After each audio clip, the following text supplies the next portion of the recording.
boys and girls. Such a yucky day outside today, so I'm sitting here by the fire with Nico, and I'm going to read you chapter 4 today called The Suspects. Yesterday we met the 3 suspects. Today we're going to get to know them a little bit better. In the hallway between the office and the store, Mr. Carrot stopped suddenly and lowered his voice to a whisper.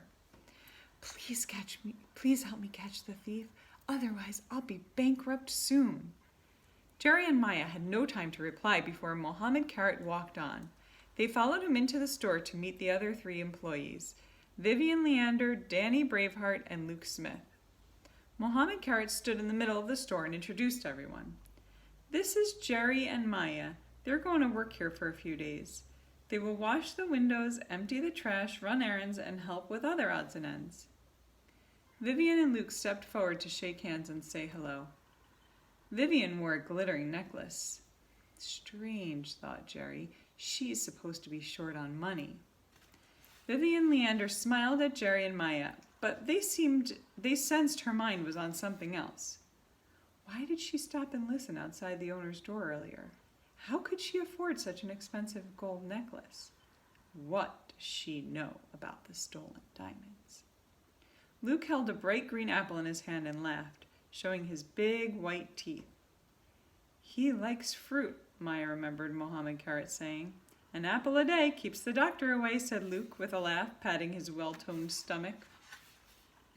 Then he threw the apple up in the air and tried to catch it behind his back, but he missed and the apple fell with a thud and rolled under the glass cabinet near Vivian Leander. I'm going to show you the picture there. She turned up her nose at Luke, who was down on his knees digging around under the cabinet. Danny Braveheart smiled sourly at Luke Smith, who he thought was making a fool of himself, scrambling around on the floor. Danny did not step forward to say hello like the others. He stayed in his corner and glared at the 2 children. He didn't seem to like anyone new coming into the store. All right then, let's get back to work, said Mr. Carrot, clapping his hands together. Time is money, as we all know. Maya immediately headed to the broom closet and took out the bucket, a cloth, a squeegee. She started cleaning the store window while keeping her eyes and ears alert.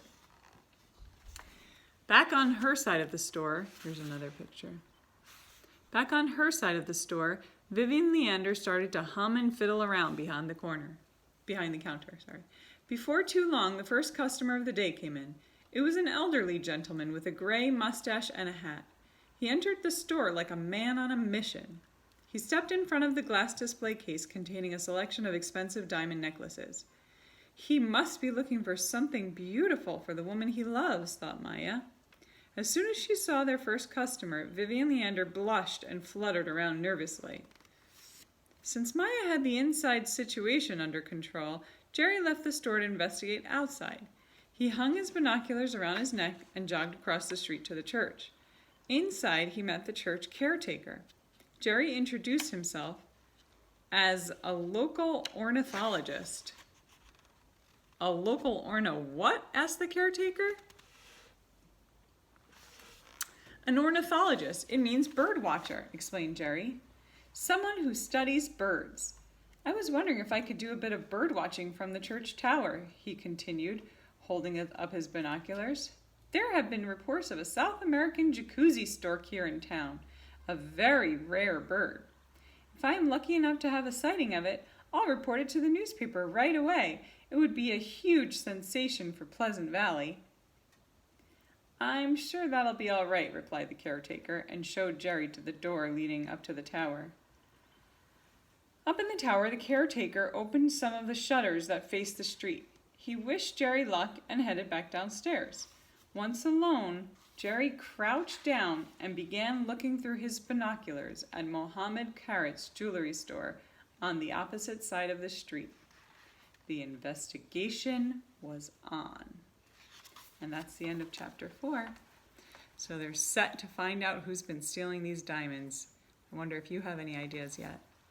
All right, we'll hear the next chapter tomorrow. Have a good afternoon. Bye. Bye, guys.